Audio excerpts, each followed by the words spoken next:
El marchitamiento por Fusarium raza 4 tropical es una enfermedad de las musáceas causada por un hongo de suelo que se conoce como Fusarium oxysporum forma especial cubense. La forma especial cubense agrupa una serie de aislamientos de Fusarium oxysporum que son capaces de afectar las musáceas, es decir, todo lo que conocemos como bananos, plátanos, bananos de cocción. ¿Por qué es importante la raza 4 tropical? Es importante porque muchas de las variedades que son resistentes a raza 1 y a raza 2 sucumben ante la raza 4 tropical, o sea, son susceptibles a la raza 4 tropical. Esto incluye los bananos tipo Cavendish, que son los que usamos para exportación. Recordemos que en los años 50 los Cavendish se introdujeron para sustituir las variedades tipo Gros Michel, que son susceptibles a la raza 1. Los bananos Cavendish han sido muy resistentes a la raza 1 durante muchos años en que se han estado produciendo en las fincas comerciales de Costa Rica y diferentes partes del mundo. No obstante, esta nueva variante del patógeno que apareció en Asia es capaz de romper la resistencia de los Cavendish y representa por lo tanto una seria amenaza para la producción y la economía de los países donde los bananos Cavendish son sumamente importantes. Fusarium oxysporum forma especial cubense es un patógeno de suelo, ya lo mencioné, que puede sobrevivir ahí hasta por 30 años. ¿Y por qué logra sobrevivir todo ese tiempo en el suelo? Porque produce unas estructuras de resistencia que se conocen como clamidósporas. Estas estructuras son capaces de resistir por mucho tiempo en el suelo, aún en ausencia de cultivo. Fusarium oxysporum cubense, FOC como se le conoce, se reproduce por macro y microconidios. Los macro y microconidios son muy importantes estructuras de infección dentro de la planta y también de dispersión del patógeno.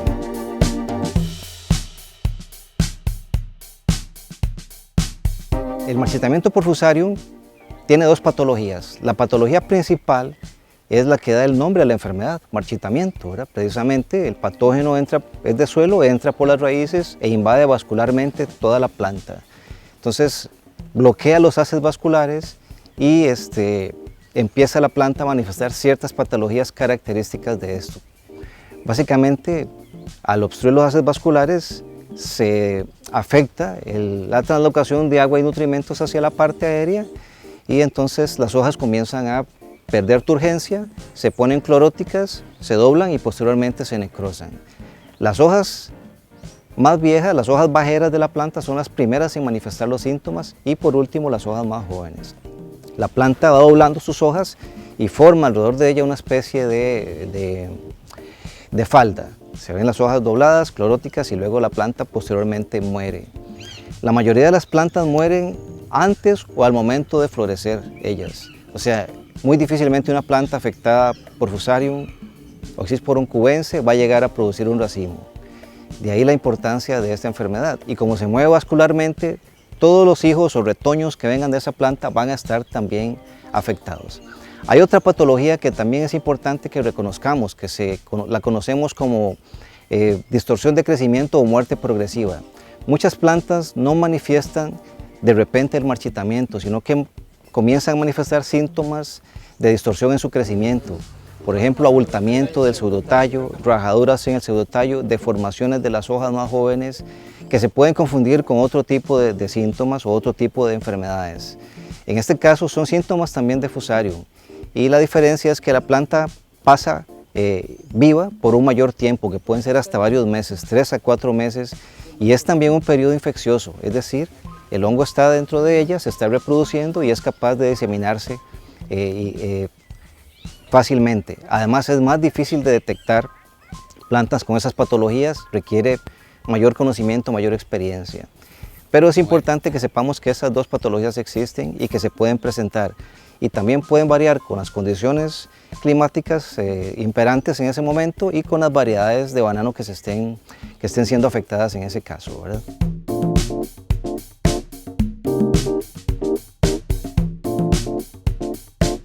Bueno, además de que la planta manifiesta síntomas externos, por supuesto también manifiesta ciertos síntomas internos que son importantes de diferenciar, porque el reconocimiento de esos síntomas es clave a la hora de diferenciarlo con otras enfermedades que causan patologías similares.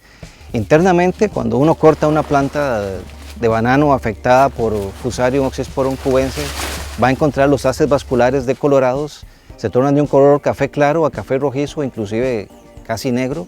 En esos haces vasculares está el patógeno y están las estructuras del patógeno sobreviviendo.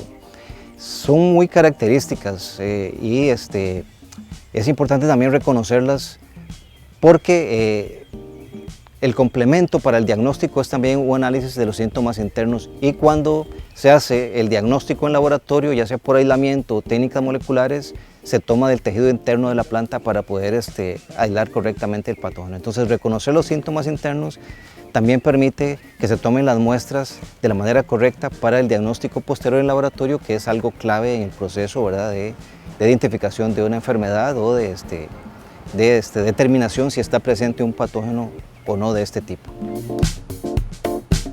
Esta habilidad que tiene este patógeno de sobrevivir por tanto tiempo en el suelo es lo que la hace una amenaza muy seria para la producción de musáceas alrededor del mundo. Los suelos que se contaminan con este patógeno, todavía no tenemos una forma de limpiar el suelo de este patógeno. Se puede reducir la cantidad de inóculo que hay en el mismo a través de ciertas prácticas culturales, pero todavía una forma de limpiarlo por completo no existe. ¿Qué significa esto? Que una vez que un suelo se contamina, como lo mencioné antes, muy difícilmente podemos volver a plantar variedades que sean susceptibles al patógeno.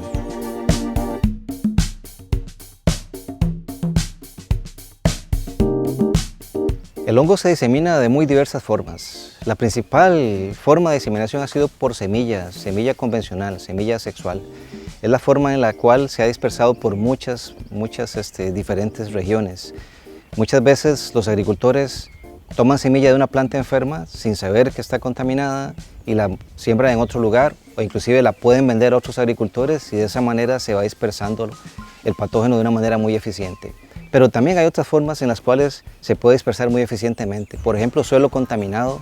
El suelo contaminado puede ser arrastrado en el calzado de personas que visitan plantaciones afectadas, igual en maquinaria que entre a las plantaciones y que luego se mueva a otras fincas, o cualquier tipo de herramienta que pueda arrastrar suelo, aunque sean cantidades pequeñas, porque no se requieren grandes cantidades de suelo para que este patógeno pueda dispersarse. Además de eso, el agua, los macro y microconidios se pueden dispersar muy eficientemente a través del agua, ya sea agua de lluvia, salpiques, correntía superficial o inclusive cuerpos de agua como ríos y riachuelos. Si material contaminado o suelo contaminado va a ríos y riachuelos, lo va a dispersar a grandes distancias, y donde encuentre un hospedero susceptible, ahí se va a establecer y muy posiblemente va a empezar una nueva epidemia. También los animales pueden causar dispersión de este patógeno, incluyendo insectos como el picudo negro, que es una plaga del banano que afecta al cormo. Ya se ha demostrado en estudios particulares que estos insectos pueden acarrear estructuras reproductivas, conidios en su exoesqueleto, y de así ayudar a su dispersión dentro de la plantación. También animales domésticos que puedan ingresar a las plantaciones, hablemos en este caso de cerdos, ovejas, cabras, gallinas, cualquier tipo de animal que pueda arrastrar suelo o partículas de material vegetal en sus cuerpos, perfectamente puede diseminar la enfermedad. Las malezas también forman parte de la ecología de esta enfermedad. Ellas funcionan como hospederos alternos. En ausencia de cultivo, el hongo se puede hospedar ahí y ayudar a su supervivencia por largo tiempo. Y hay malezas que son mejores hospederas que otras. Todo eso es importante reconocerlo dentro de una campaña de manejo o de prevención. Indudablemente también las herramientas, las prácticas culturales pueden ser formas muy eficientes de transmisión de enfermedades como estas. Machetes, palas, cualquier tipo de herramienta que se use para cortar el tejido o para trabajar en el suelo de las plantaciones puede perfectamente diseminar la enfermedad de una manera eficiente. Por eso las prácticas culturales de este tipo deben ser consideradas dentro de las campañas de bioseguridad. Hay formas en las cuales podemos prevenir la diseminación de este patógeno a través de medidas preventivas.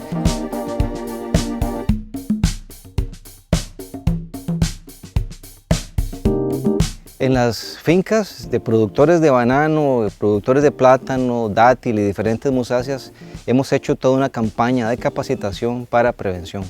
Les hemos explicado a los agricultores, técnicos y profesionales ligados al sector productivo de musáceas en Costa Rica y otras partes del mundo las medidas básicas de prevención que ocupamos implementar de manera efectiva para evitar la dispersión y diseminación de una enfermedad como esta.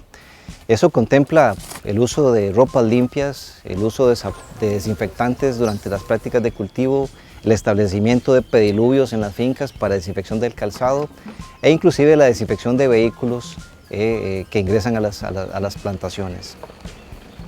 Importante también destacar que no es cualquier tipo de desinfectante el que tenemos que usar. Las estructuras de reproducción de Fusarium oxysporum cubensis son muy resistentes a ciertos tipos de desinfectantes, sobre todo las clamidósporas.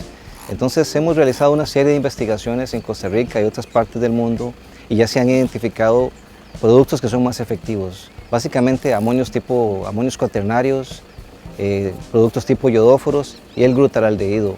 También es clave conocer la dosis correcta a utilizar.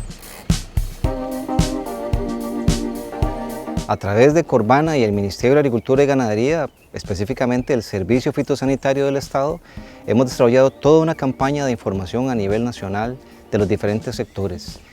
La idea es que todas las personas nos ayuden, contribuyan a esta campaña de prevención. Muy importante decirle a los agricultores que no subestimen este riesgo. La enfermedad no está presente en la región y a veces tendemos a subestimarlo porque creemos que está muy lejos.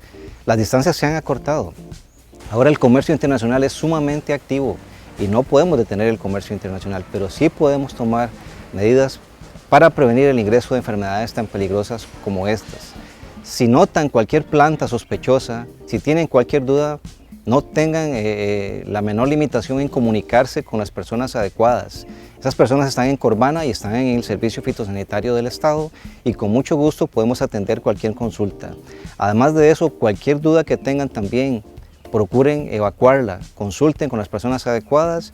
Estamos en la mejor disposición de colaborar en esta campaña de prevención y mantenernos como una región libre de Fusarium raza 4 tropical todo el tiempo que sea posible.